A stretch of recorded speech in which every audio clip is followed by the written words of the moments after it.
You've said it before. This time will be different. This time you'll follow the plan. And then a few days later, you're back in the exact same spot, doing the exact same thing you swore you'd never do again. It isn't because you're weak. It isn't because you don't understand the rules. You know the rules. Cut losses fast. Don't revenge trade. Don't size up when you're angry. You could recite them in your sleep. So why don't they work? Here's the real answer. You've been trying to win a years-long war using a single afternoon's willpower, and willpower was never built to last that long. Picture the moment. You take a clean loss, according to plan. You breathe out, tell yourself it's fine. Then the market rips 200 points in a few minutes without you. Your chest tightens, your hands go warm. A small voice starts talking. Get back in. Just get back what you lost. If you don't move now, it runs without you. You know that voice isn't logic. It's panic wearing logic's clothes. And in that moment, discomfort wins. Not because you're broken, but because your nervous system is doing exactly what it evolved to do. Escape distress immediately.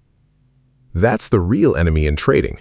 Not the losing trade itself. The unbearable feeling of sitting inside uncertainty a second longer than you can stand. There's a method for this. Old, quiet, almost embarrassingly small. The Japanese call it Kaizen. Continuous improvement, one tiny step at a time. Not a system for the strong, a system for the honest. It doesn't ask you to become someone else overnight. It asks you to become 1% more disciplined than you were yesterday. Let me tell you about a trader who found this the hard way. Call him Marcus. 7 years in the market. He knew every rule that mattered, and still his account looked like a heart monitor. He'd win 2 trades, get greedy, size up. Lose one, panic, jump straight back in. Calm days, he traded like a professional. Tired days, someone else seemed to be sitting in his chair. The scariest part wasn't the losses. It was the 10 minutes after. Staring at the trade history, the doubled lot size, the stop he dragged 3 times, thinking, I don't even understand why I did that. One brutal gold session finally broke him. Price swept both sides in minutes. He got stopped out clean, according to plan. Then he watched it run without him, and the feeling of being left behind hit like a needle in the ribs. He re-entered, bigger, got stopped again. Now it wasn't trading anymore. It was an argument with the market he had no chance of winning. By the close, 2 weeks of careful gains were gone in 40 minutes. And he hadn't lost because the market beat him. He'd lost because he wasn't himself anymore. That night he texted an old friend, someone who traded quietly and never seemed to break. Is there a way to actually kill these habits? I've tried discipline, journaling, fines. None of it holds when I'm stressed. The reply was short. Yes, but it's so small you'll think it's a joke. Marcus wanted a transformation, a new system, something that felt serious. His friend gave him one sentence instead. After every losing trade, stand up and drink 1 sip of water. Marcus laughed. That's it. His friend wasn't joking. Your brain is addicted to big solutions because they feel meaningful. But big solutions are exactly what triggers resistance. This tiny thing won't make you a better trader. It does something more important. It creates a gap. Because the pain after a loss was never really about the number. It's the story you tell yourself in the half second after. I'm an idiot. I have to get this back. I can't end the day like this. That story fires fast, and without a gap, you act on it like a reflex. 1 sip of water doesn't kill the feeling.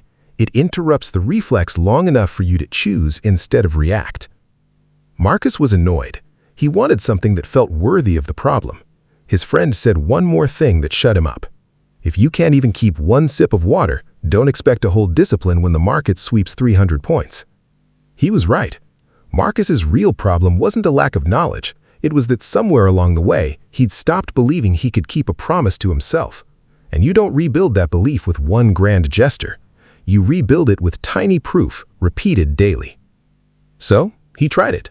Day 1, a small loss, and the old voice screaming, "Get back in." He almost clicked. Then he remembered. Stood up, walked to the kitchen, 1 sip, came back. Nothing magical happened. He wasn't calm, but something in the circuit had been interrupted. The way reaching for your phone loses momentum when you have to stand up first. By day 3, the itch to skip the rule was almost unbearable, not from the loss, but from being stopped. That's when his friend's warning made sense. Discomfort meant it was hitting exactly where the addiction lived. Because bad trading isn't a discipline problem, it's an addiction to relieving discomfort through action. Lose, feel bad, click again, feel better for 10 seconds, create a bigger loss. By day 7, something had shifted. He still felt the pull, but there was now a second sentence competing with the old one. Instead of get it back, it was simply stand up. Small, but it was starting to win. That's when his friend introduced the second piece, Hara 80 Boo, an old habit of eating until 80% full, never one bite more. In trading, it means stopping while you still want one more trade, not when you're already exhausted. Because accounts rarely die on the first trade of the day. They die on the 5th, the 8th, the one taken purely on momentum and dopamine, well past the point where judgment was still online. Marcus set a rule: 3 trades, maximum, no matter what. It felt wrong every single time he hit it, because there was always something that looked like opportunity waiting just past that limit.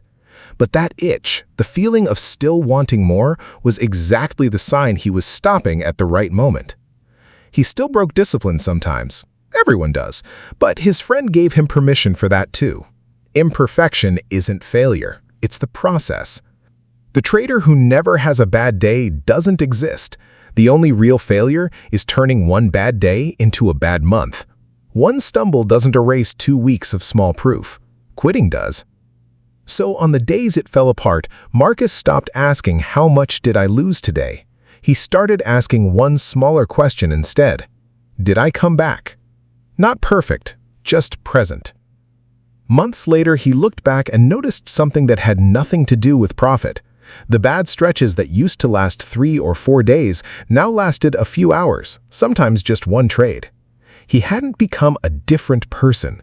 He'd simply become someone who destroyed himself a little less, one small kept promise at a time. That's the part no one tells you starting out. You don't build discipline through one enormous decision.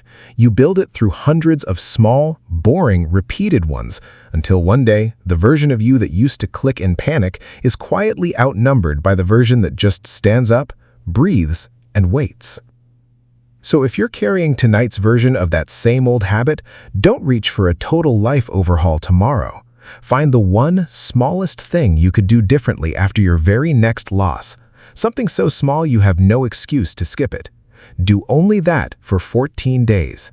Not because it will fix everything at once, but because that's how every real change in trading has ever actually happened. Not in one leap, one sip at a time.